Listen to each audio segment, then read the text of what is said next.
Welcome to another REG walkthrough video. I'm Logan, and in today's video we're going to be going over calculating partner basis. And we're going to be doing that the SuperfastCPA way, which is diving straight into questions to learn the material. If you don't know much about our strategies, make sure you go to SuperfastCPA.com and check out our free 1-hour webinar training. We go over the key ingredients to passing the CPA exam. Again, it's 1 hour, it's free, and it will save you so much time struggling with your process.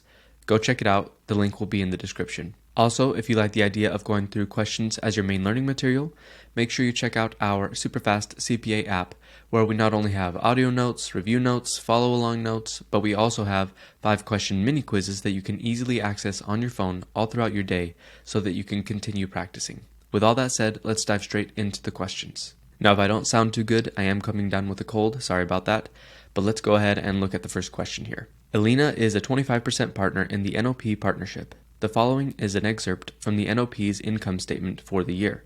Revenue of $100,000, salaries for $30,000, rent $20,000, utilities $10,000, and other expenses of $5,000. During the year, Elena made a cash contribution of $20,000 to the partnership.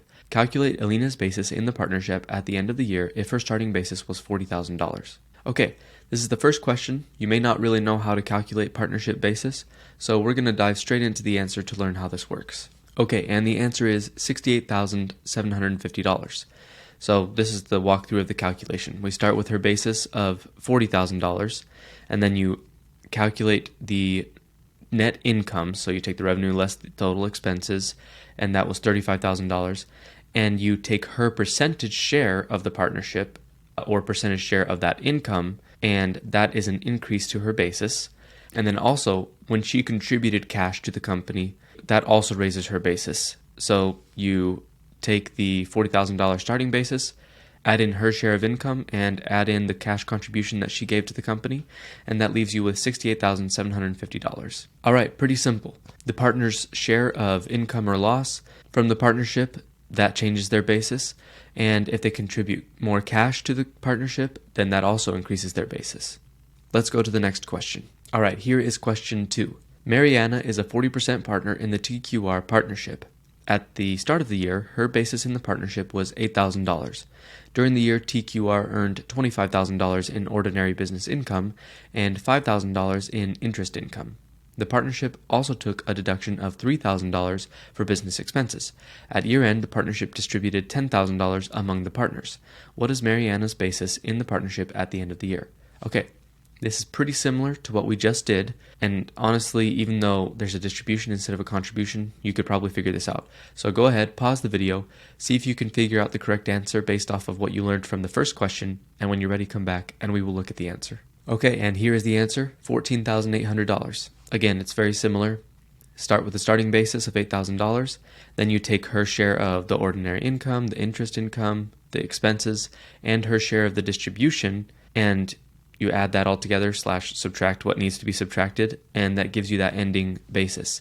Now, one thing I want to point out, just to make sure that you always pay attention for this, when it says that the partnership distributed among the partners, that's when you know that it's based off of percentage, but it could also say that it distributed a specific amount to Mariana. So just always pay attention to whether the partnership is saying they distributed a general amount, so you have to figure out the percentage, or if it was just $10,000 was given to Mariana. So just make sure you look for that.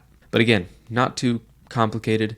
You just take the income, the expenses, however much the share was of that affects the partner's basis, and then again, distributions will lower the basis of the partner. All right, let's go ahead and go to the next question. All right, here is question 3. Carlos is a 30% partner in the ABC partnership, which owns commercial real estate. At the beginning of the year, Carlos's basis in the partnership was $50,000. During the year, the partnership took on a new loan of $90,000 to renovate its property, of which $60,000 is non-recourse and $30,000 is recourse. Carlos personally guaranteed the $30,000.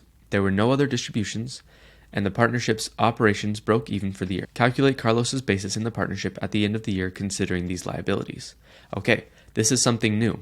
Before it was just contributions, distributions, and income or loss, but now it's talking about liabilities of the partnership and how that might affect the partner's basis. So since we don't know how to do this yet, let's go ahead and jump into the answer to see how this works. Okay, and the answer is $98,000. So again, let's go through this. To calculate Carlos's end-of-year basis in the partnership, consider the impact of both recourse and non-recourse liabilities, and we'll learn what those are in a second here. So you take the starting basis, $50,000. Then there's an increase from Carlos's share of recourse liabilities. Carlos is personally liable for the recourse debt because he personally guaranteed it. This increases his basis by the $30,000. So because he personally guaranteed that part of the loan, that increases his basis. And then there's an increase from Carlos's share of non-recourse liabilities. And this was just his share because it was non-recourse debt in general for the partnership. So we take his percentage, 30% of $60,000, and that is his percentage share of the non-recourse liability, so $18,000. So you add that all up together, and that is his tax basis of $98,000. And by the way, in a couple questions, we are going to talk about tax basis versus capital account. They work together, obviously, in a partnership. And again, I'll talk about that in a second. Now let's read about what recourse debt is and what non-recourse debt is. First, let's talk about recourse. This type of debt holds the borrower personally liable. If the debt is not fully repaid from the sale of the secured asset, for instance, property, the lender has the right to pursue the borrower's other assets or income to satisfy the remainder of the obligation. In a partnership, any recourse debt that a partner is responsible for increases their basis as they are personally at risk for this portion of the debt. Okay, so they are personally liable for that debt. So if something bad happens, who's on the hook? That partner specifically. Now let's talk about non-recourse debt. Non-recourse debt does not hold the borrower personally liable beyond the collateral specifically pledged for the debt. If the proceeds from selling the secured asset do not cover the debt, the lender cannot pursue the borrower's other assets. In a partnership, a partner's share of non-recourse debt also increases their basis because it represents an additional risk that the partnership as a whole assumes, but without personal liability for the partner. So again, non-recourse debt, the partnership as a whole is still liable, so if something bad happens, they can come after the partnership for the things that were pledged as collateral specifically, but beyond that, they can't go after each individual partner. Whereas for recourse debt, that partner is on the hook, so if something bad happens, they will come after that partner. In the end, recourse and non-recourse debt both increase the basis of a partner, but it is important to know that recourse debt means the partner is personally liable, and non-recourse debt means that they are not personally liable. They're just taking on the risk of the liability in general from being a partner in the partnership. All right, let's go ahead and go to the next question. Okay, here is question 4. Diana is a 25% partner in the LMN partnership, which operates a boutique consultancy firm. At the beginning of the year, her basis in the partnership was $40,000. During the year, Diana contributed equipment valued at $20,000 to the partnership. Simultaneously, the partnership took on Diana's $15,000 loan to pay for the equipment. During the year, the partnership earned $200,000 in net business income and distributed $50,000 in cash to the partners. What is Diana's basis in the partnership at the end of the year, considering the partner's assumption of the loan? Okay, so this is pretty straightforward. However, how is them taking on her own loan going to affect her basis? So if you want, go ahead and try to figure this question out, pause the video, and when you're ready, come back and we will look at the answer to see how this works. Okay, the answer is $86,250. So let's go through this. Starting basis, $40,000. It increases from the contribution of the equipment. However, let's consider the debt. There is an adjustment for the debt taken by the partnership. The partnership assumes $15,000 of debt for this equipment. Diana is still responsible for 25% of this liability because she is a 25% partner, so her relief from the liability would decrease her debt. So whatever portion the partnership is now taking on actually decreases her gain in basis from the equipment because they are basically relieving her of a loan or a liability. They're doing her a favor. So that relief from liability was 75% of the $15,000, which was $11,250.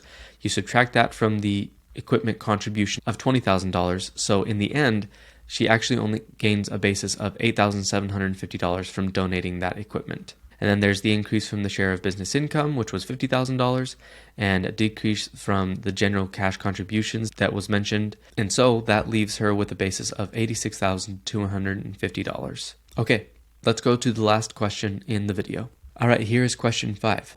Simon is a 30% partner in the Coral Reef Partnership, which operates a small retail business.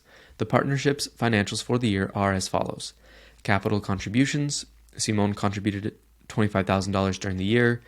They had income of $200,000. The partnership had expenses of $50,000. They had liabilities of new non-recourse liabilities of $100,000. And there was a year-end distribution of $10,000 to Simone. So at the beginning of the year, her capital account was $40,000, so we need to figure out what her tax basis is at the end of the year. All right, we've gone through a lot in this video. Go ahead and pause the video, see if you can calculate the correct answer, and when you're ready, come back and we will look at the answer together. Okay, and the answer is $130,000. And I wanted to save this question for last because I did want to point out that there is a difference between the capital account of a partner and the tax basis of a partner. And we'll learn about that here. So their starting capital account was $40,000, and then you take Simone's contribution, you take her share of the net income, you take her share of the expenses, and you take her distribution. And again, this wasn't listed as a share, this was just $10,000 that was distributed to her. That gives you the end of the year capital account of $100,000. And then you add on her share of liabilities, and that gives you the tax basis. So I just wanted to point out that tax basis and capital account are not the same thing. Capital account is part of tax basis when it comes to a partner in a partnership. Capital account is basically everything before you consider liabilities, like non-recourse and recourse liabilities. And then once you add on those liabilities, that gives the total tax basis. So when we talk about partnership basis, we are talking about everything. We're talking about the capital account and the liabilities.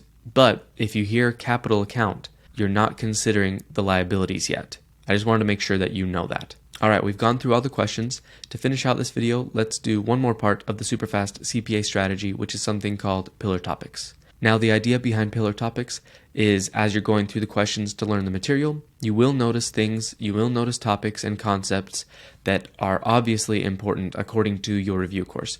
You've seen these things like 3 or 4 times throughout the questions.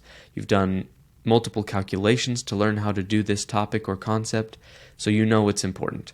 So let's go ahead and look at the pillar topics for this video. All right, and the pillar topics are these. A partner's basis or outside basis in a partnership is affected by multiple things. By the way, if you ever hear outside basis, it's talking about the things that we discussed in this video.